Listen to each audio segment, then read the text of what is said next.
സർവത്ര ആത്മസ്വരൂപേണ വ്യാപിച്ചിരിക്കുന്നുവെങ്കിലും തന്നെ സർവാത്മന ആശ്രയിക്കുന്ന ഭക്തന്മാരുടെ മാത്രം ജന്മാദിഭയങ്ങളെ നശിപ്പിക്കുന്ന ഭഗവാൻ പുരുഷാദികളായ സകല അവതാരങ്ങളുടെയും കാരണമായും ജ്ഞാനാദികളായ സകല ഐശ്വര്യങ്ങളുടെയും ഏകാധാരമായും ഇരിക്കുന്ന പൂർണ്ണാനന്ദ സ്വരൂപത്തോടുകൂടി വസുദേവൻ്റെ മനസ്സിൽ പ്രവേശിച്ചു.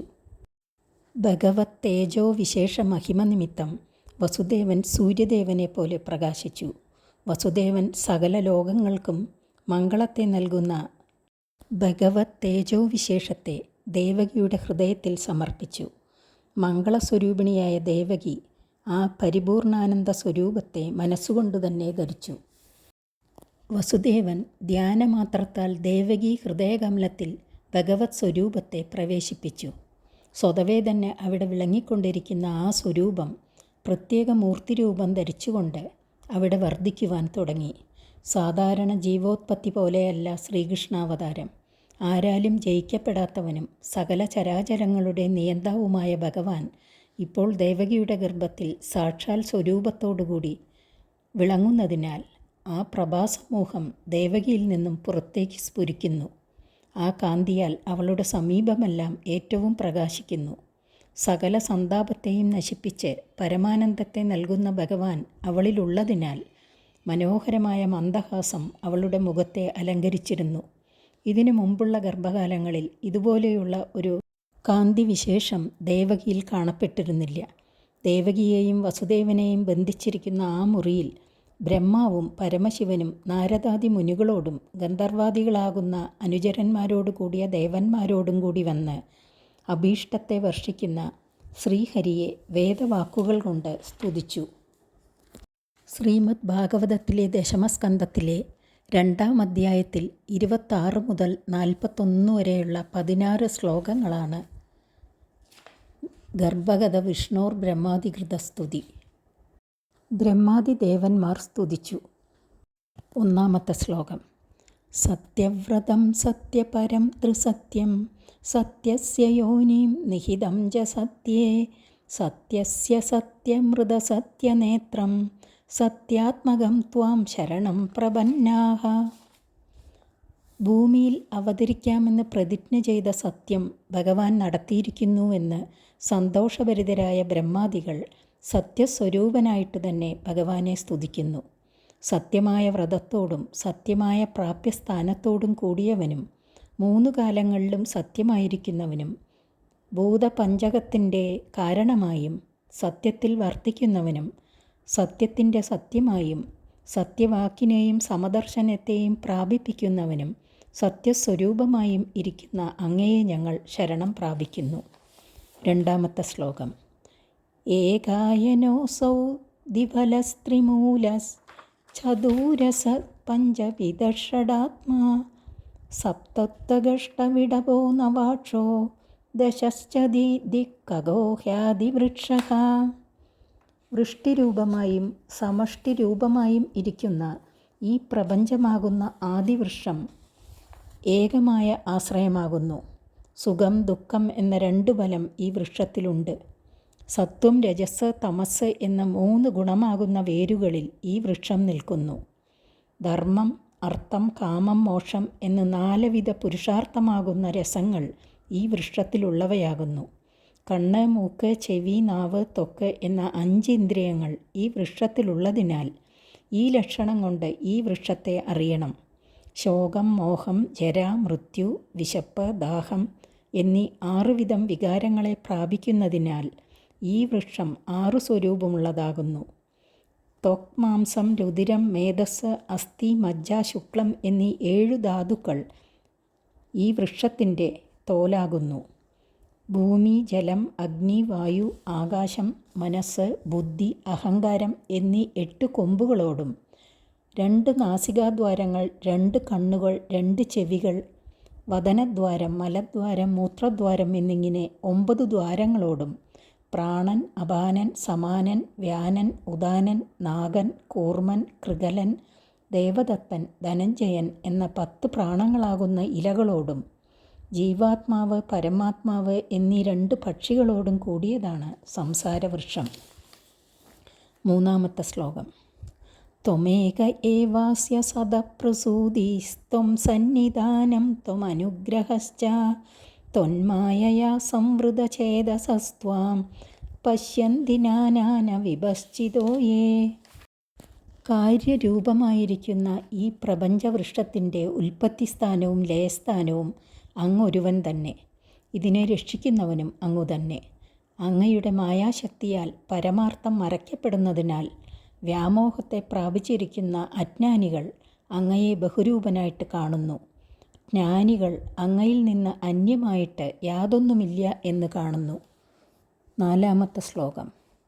ബിഭർഷിരൂപാണ്യവബോധ ആത്മാ ക്ഷേമായ ലോകസ്യ ചരാചരസ്യ സത്യോപപന്നാനി സുഖാവഹാനി സദാമഭദ്രാണി മുഹുക്കലാനാം. അറിവാകുന്ന സ്വരൂപത്തോടു കൂടിയ അങ്ങയിൽ നിന്നുണ്ടായിരിക്കുന്ന ചരാചരാത്മകമായ ലോകത്തെ യഥാസ്ഥിതിയിൽ പരിപാലിപ്പാനായി ശുദ്ധ സത്വപ്രധാനങ്ങളായിരിക്കുന്ന ഓരോ രൂപങ്ങൾ സ്വേച്ഛയാ ധരിച്ച് അങ്ങയിൽ ഭക്തിയുള്ളവരായ സജ്ജനങ്ങൾക്ക് പരമാനന്ദത്തെയും ലോകത്തെ ഉപദ്രവിക്കുന്ന ദുഷ്ടന്മാർക്ക് നാശത്തെയും നൽകുന്നു. അഞ്ചാമത്തെ ശ്ലോകം. ത്വയ്യംബുജാക്ഷാഖില സത്വധാംനി സമാധിനാവേശിതചേതസൈകേ തോത്പാദബോധേന മഹത്കൃതേന കുർവന്തി ഗോവത്സ പദംബവാബ്ദീം. ഹേ താമരദളനേത്ര, അങ്ങയുടെ കരുണാകടാക്ഷം കൊണ്ടല്ലാതെ ജീവന്മാരുടെ ദുഃഖം നശിക്കുകയില്ല. ശുദ്ധ സത്യസ്വരൂപനായിരിക്കുന്ന അങ്ങയിൽ സമാധി അഭ്യസിക്കുന്നതിനാൽ ദൃഢമായി ഉറച്ചിരിക്കുന്ന മനസ്സോടുകൂടിയ വിവേകികൾ അങ്ങയുടെ പാദമാകുന്ന മഹാകപ്പലിനെ ആശ്രയിച്ചിട്ട് അവിവേകികൾക്ക് ഒരിക്കലും കടക്കാൻ കഴിയാത്ത വിധം എത്രയോ അഗാധവും അപാരവുമായിരിക്കുന്ന സംസാര സമുദ്രത്തെ പശുക്കുട്ടിയുടെ കുളമ്പടിയിൽ നിൽക്കുന്ന ജലത്തെ എന്ന പോലെ നിഷ്പ്രയാസേന കടക്കുന്നു. ആറാമത്തെ ശ്ലോകം. സ്വയം സമുത്തീര്യ സുദുസ്തരം ദ്യുമവാർണവം ഭീമമദഭ്രസൗഹൃദാഃ ഭവത്പദാംബോരുഹനാവമത്രതേ നിദായ യാതഃ സദനുഗ്രഹോ ഭവാൻ. പ്രകാശസ്വരൂപമുള്ള ഹേ ഭഗവൻ, അങ്ങയുടെ പാദപത്മ ഭക്തിയാകുന്ന കപ്പലിൻ്റെ സഹായത്താൽ ആ സഹായം ഇല്ലാത്തവർക്ക് ഒരിക്കലും കടക്കാൻ കഴിയാത്തതും അത്യന്തം ഭയങ്കരവുമായ സംസാര സമുദ്രത്തെ പ്രയാസം കൂടാതെ കടന്നവരായ പൂർവാചാര്യന്മാർ ആ കപ്പലിനെ ആശ്രയിക്കേണ്ടതായ നിയമങ്ങളാകുന്ന ഭക്തിരഹസ്യ തത്വങ്ങളെ ഇനി വരാൻ പോകുന്നവരുടെ ഉപയോഗത്തിനായി ലോകത്തിൽ ഉറപ്പിച്ചു പോയിരിക്കുന്നു. ആർക്കൊക്കെ സംസാരാബ്ദിയെ കടക്കണമെന്ന് ആഗ്രഹമുണ്ടാകുന്നുവോ അവർക്കൊക്കെ അങ്ങയുടെ പാദപത്മമാകുന്ന കപ്പൽ സുലഭമാകുന്നു. അങ്ങ് സത്തുക്കളിൽ അനുഗ്രഹത്തോടുകൂടിയവനാകുന്നു. ഏഴാമത്തെ ശ്ലോകം. യേനേരവിന്ദാക്ഷ വിമുക്തമാനിനസ്ത്വയ്യസ്തഭാവാദ വിശുദ്ധബുദ്ധയഃ ആരൂഹ്യ കൃച്ഛ്രേണ പരം പദം തതഃ പതന്ത്യധോനാധൃതയുഷ്മദംഗ്രയഃ. തങ്ങൾ മുക്തന്മാരാകുന്നുവെന്ന് ആർ വിചാരിക്കുന്നുവോ അവർ അങ്ങയുടെ പാദകമലത്തിൽ ഭാവന ഉണ്ടാകാത്തതിനാൽ ഭക്തിയില്ലാത്തവരാകുന്നു. അവർ ജീവൻ മുക്തന്മാർ എന്നു നടിക്കുന്നതല്ലാതെ പരമാനന്ദ സുഖം അവർക്കുണ്ടാവുകയില്ല. ബഹുജന്മങ്ങളിലെ തപസ്, വ്രതം എന്നിവയുടെ ബലമായിട്ട് മോക്ഷസമീപം അവർ എത്തുന്നുവെങ്കിലും അങ്ങയെ ആദരിക്കാതിരുന്നാൽ ഏറ്റവും ഉയർന്ന ആ നിലയിൽ എത്തിയതിനു ശേഷവും ഓരോവിധ വിഘ്നങ്ങളിൽ അകപ്പെട്ട് പ്രാപ്യസ്ഥാനത്തെ പ്രാപിക്കാതെ വീണ്ടും ജനനമരണ രൂപമായ സംസാരത്തെ തന്നെ പ്രാപിക്കാൻ ഇടവരുന്നു. എട്ടാമത്തെ ശ്ലോകം. തദാനതേ മാധവ താവകഃ ക്വചിത് ഭ്രശ്യന്തി മാർഗാ ത്വയി ബദ്ധസൗഹൃദാഃ ത്വയാഭിഗുപ്താ വിചരന്തി നിർഭയാ വിനായകാനീകമഭമൂർധസുപ്രഭോ.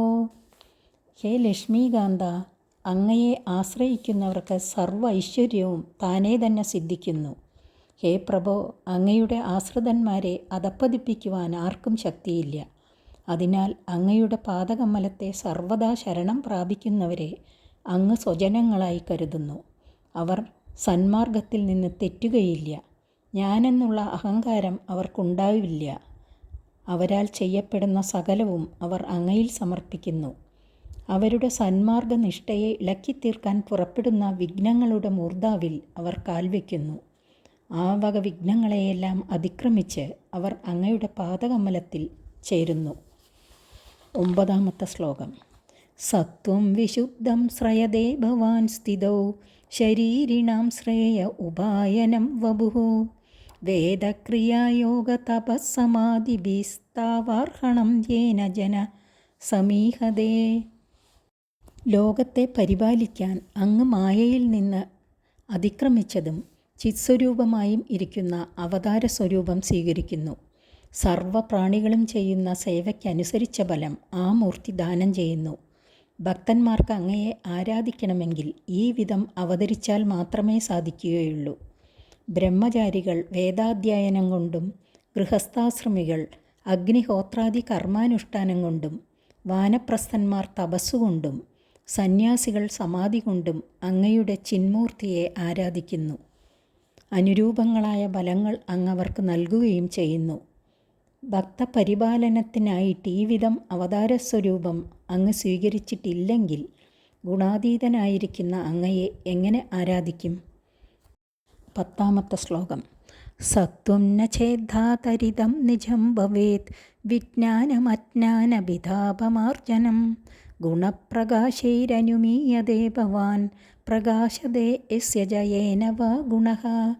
ഹേ ദാതാവേ, അങ്ങയുടെ ഈ അവതാര സ്വരൂപമില്ലെങ്കിൽ അജ്ഞാനത്തെയും അതുകൊണ്ടുള്ള ഭേദഭാവത്തെയും നശിപ്പിക്കുന്നതായ ആ പരോക്ഷജ്ഞാനമുണ്ടാകുകയില്ല.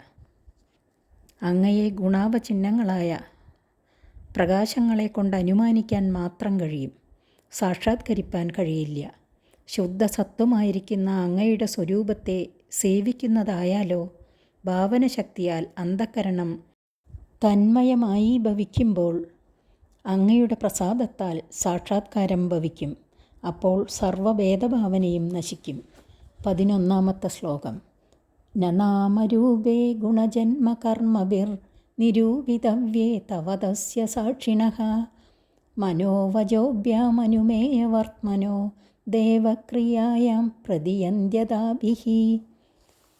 അങ്ങയ്ക്ക് സിദ്ധിച്ചിരിക്കുന്ന നാമധേയങ്ങളെയും കർമ്മഭേദങ്ങളെയും വാക്കുകൊണ്ട് പറഞ്ഞവസാനിപ്പിക്കാനും മനസ്സുകൊണ്ട് ഊഹിക്കാനും കഴിയുകയില്ല. എന്തുകൊണ്ടെന്നാൽ മനസ്സ്, ബുദ്ധി മുതലായവയ്ക്കും അങ്ങാകുന്നു സാക്ഷി. അങ്ങയെ പ്രാപിക്കേണ്ടത് ഏതുവിധമാണെന്ന് സൂക്ഷ്മമായിരിക്കുന്ന ബുദ്ധി കൊണ്ടും അറിയാൻ കഴിയുകയില്ല.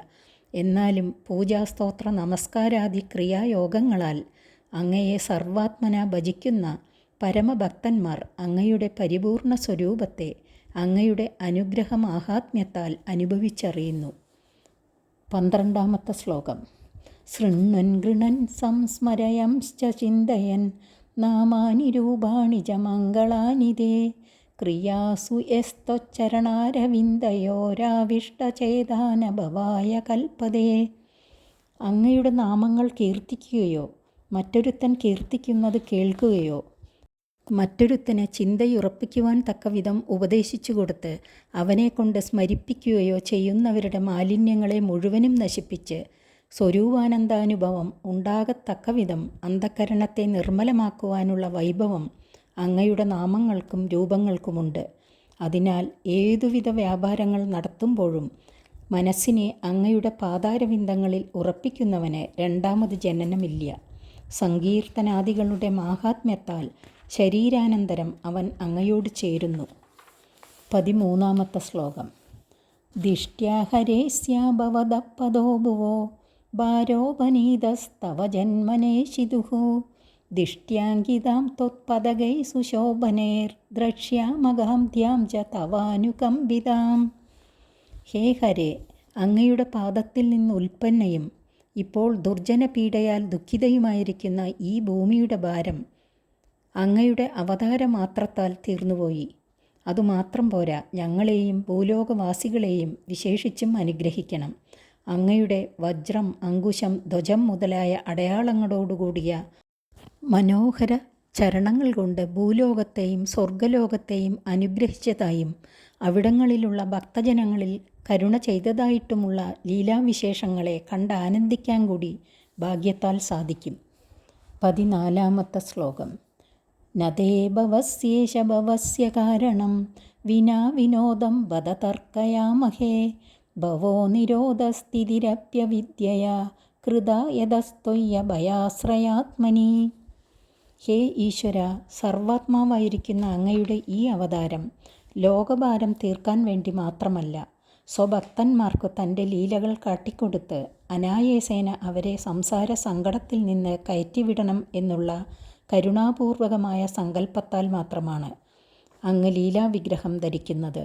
ജന്മാദി വികാരങ്ങൾ കേവലാത്മാവിൽ അവിദ്യാകൽപിതങ്ങളാകയാൽ സകല ജീവന്മാരുടെയും അവിദ്യാകൽപിത ജന്മാദി ദുഃഖങ്ങളെ നിരാകരിക്കുന്ന പരിപൂർണ സ്വരൂപനായ അങ്ങേക്ക് ജന്മാദിഭാവങ്ങൾ ഇല്ലെന്ന് പറയണമോ? 15-ാമത്തെ ശ്ലോകം. മത്സാശ്യ കച്ഛപ നൃപസിംഹ വരാഹ ഹംസ രാജന്യ വിപ്രവിബുധേഷു കൃതാവതാരഃ ത്വം പാസിനസ്ത്രിഭുവനം ച യദാധുനേശ ഭാരം ഭുവോ ഹരയദൂത്തമവന്ദനം തേ. മത്സ്യം, ഹയഗ്രീവൻ, ആമ, പന്നി, നരസിംഹം, ഹംസം, ശ്രീരാമൻ, പരശുരാമൻ, വാമനൻ എന്നീ രൂപങ്ങൾ സ്വീകരിച്ച് ആ കാലങ്ങളിൽ ഏതുവിധം ഞങ്ങളെയും 3 ലോകത്തെയും രക്ഷിച്ചുവോ അതുപോലെ ഇപ്പോഴും ഭൂഭാരത്തെ തീർത്തു രക്ഷിക്കണമേ. അങ്ങേക്കു നമസ്കാരം. 16-ാമത്തെ ശ്ലോകം. ദിഷ്ട്യാംബ്യതേ കുക്ഷിഗത പരപ്പുമാനംശേന സാക്ഷാത് ഭഗവാൻ ഭവായനഃ മാ ഭൂദ്ഭയം ഭോജപദേർമുമൂർഷോർ ഗോപ്തായധൂനാം ഭവിതാത്തവാത്മജഃ. ദേവകിയെ ഉദ്ദേശിച്ച് പറയുന്നു. ബ്രഹ്മാദി ദേവന്മാരെ മറ്റാർക്കും കാണാൻ കഴിഞ്ഞിട്ടില്ല. എങ്കിലും ഗർഭഗതനായിരിക്കുന്ന ഭഗവാന്റെ കാരുണ്യത്താൽ ദേവകിക്ക് കാണാൻ സാധിച്ചിരിക്കുന്നു. ദിവ്യന്മാരായ അവർ ഈ വിധം സ്തുതിക്കുന്നത് കേട്ട് വികസിച്ച മുഖത്തോടുകൂടിയ ദേവകിയെ ബ്രഹ്മാദി ദേവന്മാർ ആശ്വസിപ്പിക്കുന്നു. സർവലോക പിതാവായിരിക്കുന്ന ഭഗവാന്റെ മാതൃസ്ഥാനത്തെ അവലംബിച്ചിരിക്കുന്ന ഹേ മാതാവേ, മായാഗുണങ്ങളിൽ നിന്നും അതിക്രമിച്ചിരിക്കുന്ന സാക്ഷാൽ ഭഗവാൻ നിന്റെ കുക്ഷിയിലിരിക്കുന്നു. ഇതിന്മീത് എന്തു മംഗളം സംഭവിപ്പാനുണ്ട്? കംസനിൽ നിന്നും ഭയപ്പെടേണ്ട, അവന് മരണം സംഭവിച്ചിരിക്കുന്നു. നിന്റെ പുത്രൻ യദുകുലത്തിൽ ജനിച്ച സകല ജനങ്ങളെയും രക്ഷിക്കും. അങ്ങനെയിരിക്കെ ജനനീ ജനകന്മാരായ നിങ്ങളെ ദുഷ്ടനായ കംസനിൽ നിന്നും രക്ഷിക്കും എന്ന് വിശേഷിച്ച് പറയണമോ? ബ്രഹ്മാദിദേവന്മാരുടെ സ്തുതി അവസാനിച്ചു. ഹരി ഓം.